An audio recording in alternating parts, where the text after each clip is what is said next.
Head of the Presidential Leadership Council issues a decree to form new military units.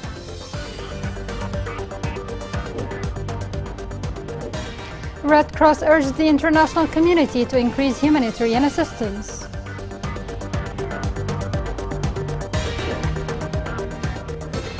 Displaced families in Ma'rib continue to suffer amid the conflict.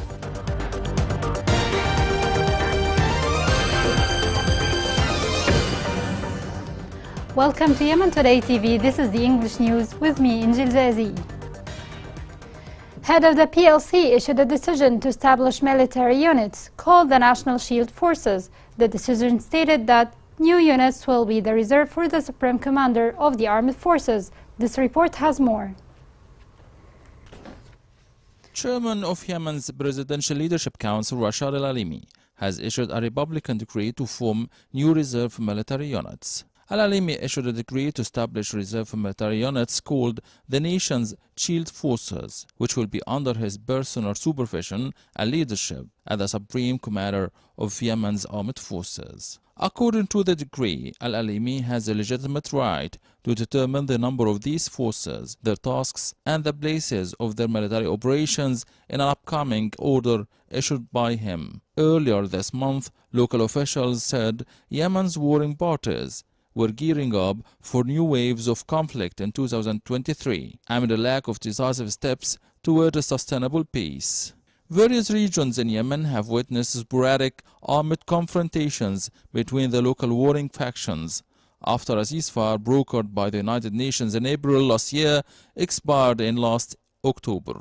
On the political side, Yemen's legitimate government reiterated its call on the international community to provide it with political and economic support. Observers say that the prospects of ending the Yemeni conflict this year seem uncertain. United Nations, Oman, US, and other optimistic mediators point to several factors in favor of resolving the conflict in Yemen, despite seemingly intractable demands on both sides. International aid organizations, however, stress that a settlement is imperative given the acute suffering of the population in the country. The Consultation Commission stressed that any political consultations between the government and the Houthis should be based on a comprehensive solution. The Commission called on the international and regional community to respect the sacrifices of the Yemeni people and to condemn the Houthi group and the continuation of the Iranian interference in Yemen. The American Brookings Institution confirmed the presence of dozens of Iranian military advisors in Sana'a. The institute said that Yemen is still an arena for a decisive battle for external forces. The Houthis are supported by around 40 Iranian advisors in Sana'a.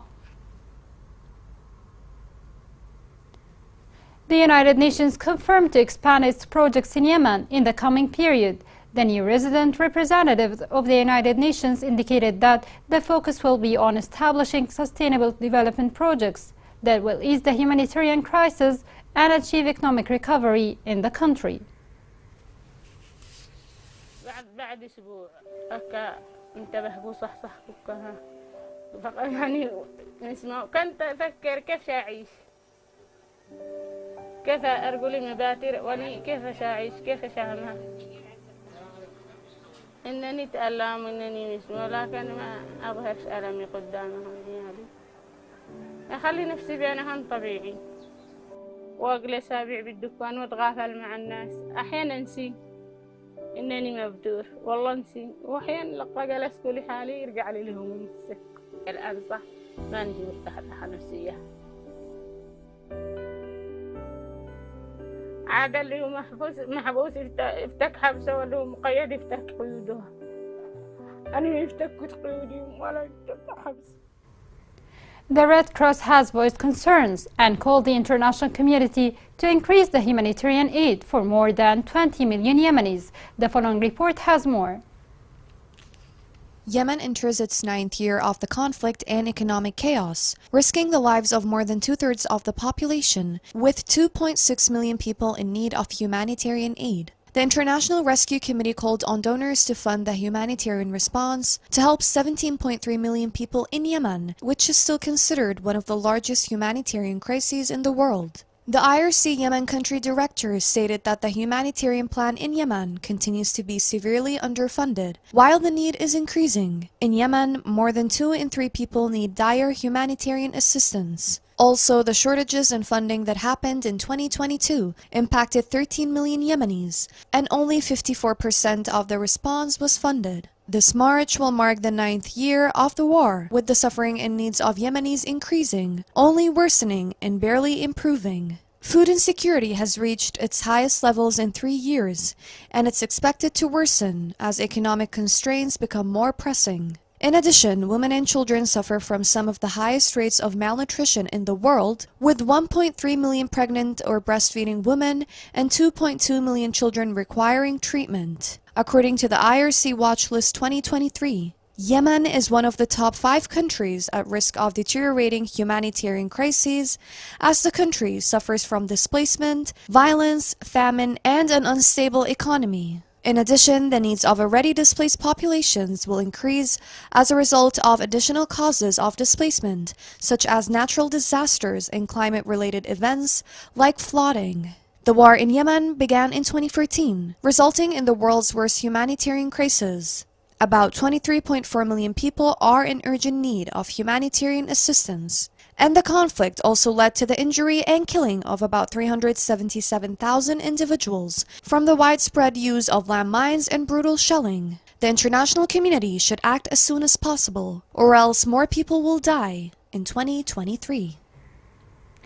Displaced families in Ma'rib continue to suffer and amid cuts of international aid. Ali Abdurabbu is one of those whose family's life was shattered by war and displacement. For more on Abdurabbu's story, here is the following report. On these charred ruins of the remains of his home, Haj Ali Abdurabbu stands amazed at the enormity of the scene that turned his home into ashes after he spent all his money on it during his displacement from Al Juba district south of Ma'rib. Today he finds himself displaced while being the most powerful person in his family's life, who's supposed to provide for them and protect them from any hardship and dangers. However, he no longer has chance to repair all this damage. He spent all his savings to buy this house that he lost as a result of the fire. All his memories, past and future, was inside this house, but now he has nothing left except his wife and his 5 children. I was sleeping here in this room. Then one of my tutors came and told me that our home is burning down. I woke up immediately to find the fire destroying everything around. We couldn't contain it, but thanks God, I was able to get all my family members out safely without any injuries. As you can see, the house turned into ashes. There is nothing left. All our personal belongings, furniture and supplies, everything burned down. An organization came, they just gave us 2 food bags and 2 water gallons and left. Here are some remains of burned tools and nets that are no longer usable, and a new displacement burdened with suffering. This is the case of Haj Ali Zabian family. They have become homeless and are drowning in expenses and debts, living in this small hotel without any interventions by humanitarian and relief organizations in Ma'rib to reverse their current situation, which has robbed them everything. Now they have neither food nor housing to alleviate the brunt of displacement and the suffering of homelessness. We were surprised by heavy smoke here in the camp. Then we found Haj Ali's home burning completely. We ran there trying to put it down, but it was too late. We have 0 services and facilities here in the camp. We couldn't contain the fire. We were able to get the kids and his family out. However, his right hand was burned. The fire destroyed everything, and people were just watching with nothing to do. The fires in the displacement camps constituted a terror that haunts the displaced people constantly. According to what the executive unit monitored for the camps for the displaced, more than 93 shelters were completely burned, causing the fall of 14 displaced victims, including 8 children and 4 women, who died as a result of the fires, resulting from an electrical contact, while the solutions appear to be few. through providing safety means and a center with a firefighting team inside the camps to limit the occurrence of such accidents and disasters that exacerbate the deterioration of the situation of the displaced and make it worse. Unknown gunmen assassinated an academic in Taiz. Local sources said that unknown gunmen assassinated Dr. Abdullah Al-Qaisi after he left his house and went to mosque to perform the dawn prayer in Al-Jumhuri neighborhood east of Taiz. A child was injured by a Houthi projectile explosion in Shabwa. The Ministry of the Interior added that the child was exposed to shrapnel in his body and he was taken to hospital for treatment. Masam project in Yemen announced that it removed more than 4,000 mines and unexploded ordnance since the beginning of this year. It added that the total number of mines cleared since the beginning of the project is more than 300,000 mines, which were randomly planted by the Houthi militia throughout Yemen.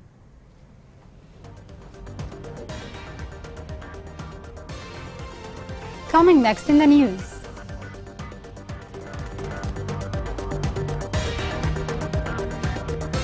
Houthis acknowledge the collapse of the educational sector in the areas under their control.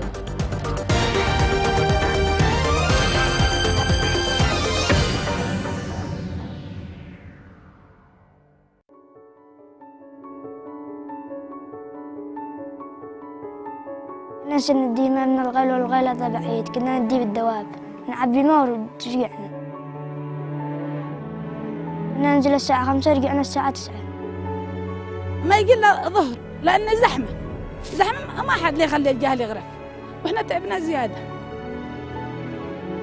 وكنت أحس صدري يوجعني وعز قلبك ركبي يوجعيني.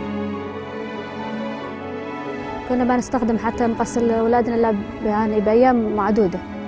كنت أغيب على المدرسة لما كنت أروح الديمة. حتى وإن كان يجي الأمطار تروح هدر لأنه ما في معي خزانة. الوقت نشتري ب30,000 دي معها استهلاك ما يغلقش معها الشهر. بس راح تطلب الله ولا أي حاجة عبلا كل شغلك الماء. Welcome back. The German Foreign Ministry praised UNESCO's recent decision to include the Maghreb sites among the endangered global heritage. Spokesman for the German Foreign Ministry for the Middle East and North Africa expressed his happiness at the decision, which he described as an important decision by UNESCO. Last week, UNESCO included the antiquities of Shaiba in the list of World Heritage as part of its efforts to preserve Yemen antiquities that are subject to looting, distortion, and trafficking.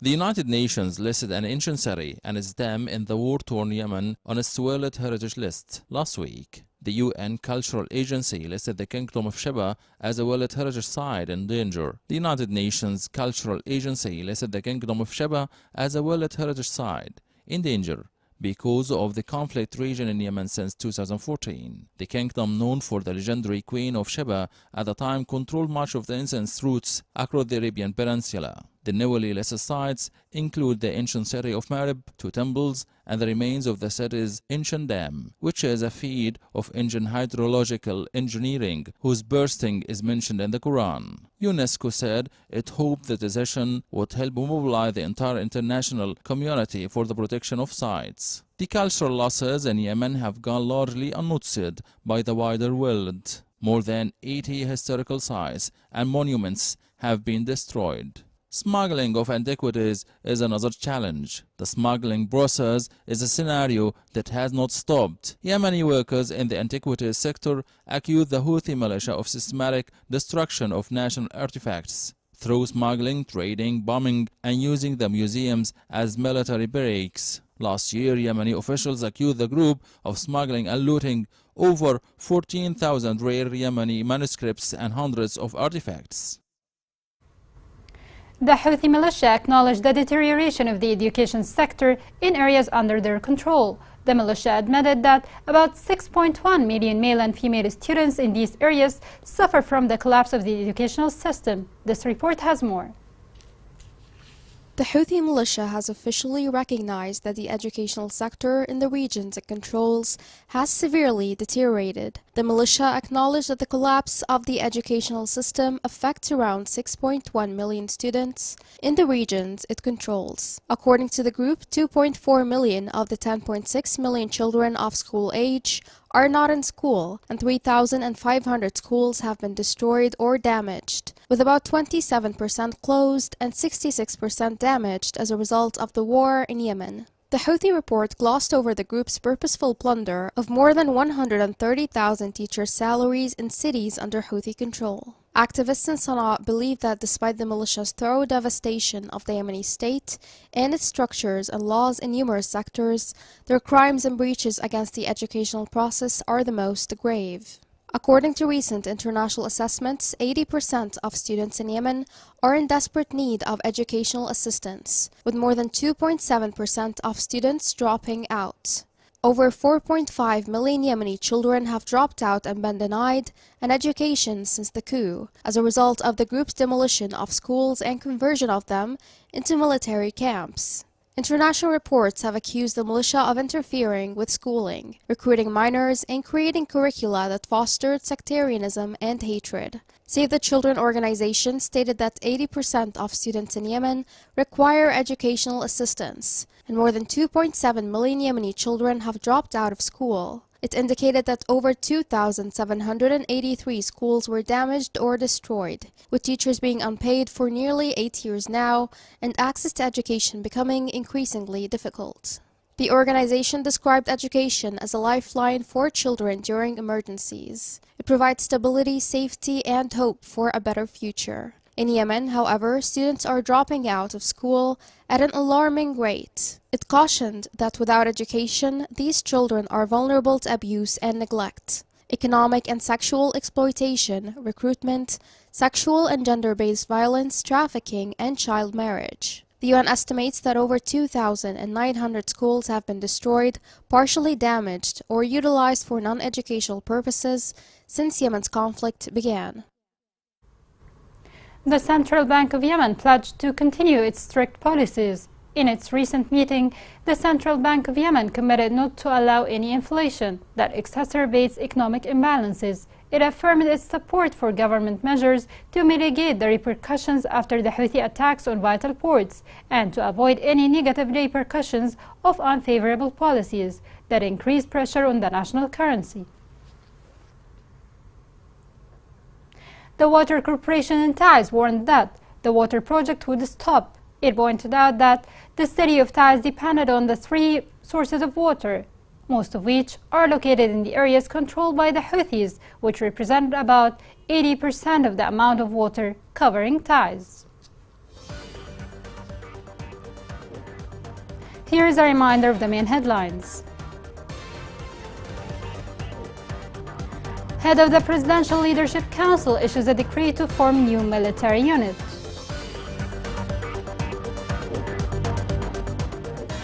Red Cross urges the international community to increase humanitarian assistance.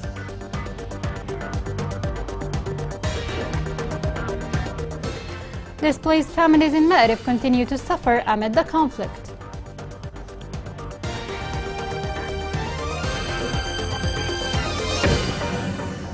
This is the end of the news. It was Injil Zazi. Thank you for watching.